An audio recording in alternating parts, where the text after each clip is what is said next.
ప్రభుత్వ పథకాలపై ఎమ్మెల్యే బుడ్డా రాజశేఖర రెడ్డి శ్రీశైలంలో డోర్ టు డోర్ క్యాంపెయిన్ నిర్వహించారు. ఘంటామఠం నుంచి మొదలుపెట్టి పలు కాలనీల్లో పర్యటించారు. ప్రభుత్వ పథకాలపై ప్రజల స్పందనలను, వారి సమస్యలను అడిగి తెలుసుకున్నారు. నీటి సమస్య శాశ్వత పరిష్కారం కోసం 4.5 కోట్లతో over head tank pipe line ఏర్పాటు చేస్తామని ఎమ్మెల్యే హామీ ఇచ్చారు. శ్రీశైల క్షేత్రంలో భక్తుల వసతి కోసం మాస్టర్ ప్లాన్ రూపొందిస్తున్నామని వెల్లడించారు.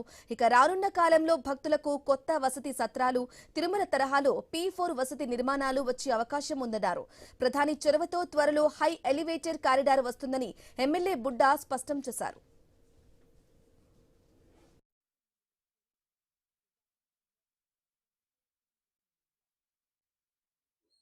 ఈ 2 సంవత్సరాల తర్వాత మన ప్రభుత్వం ఏర్పడిన తర్వాత సూపర్ 6 కార్యక్రమాలు దాదాపుగా అన్ని కార్యక్రమాలు పూర్తి చేసుకుంటున్నాం. ఇంకా కొన్ని చేయాల్సినట్టు ఉంటాయి.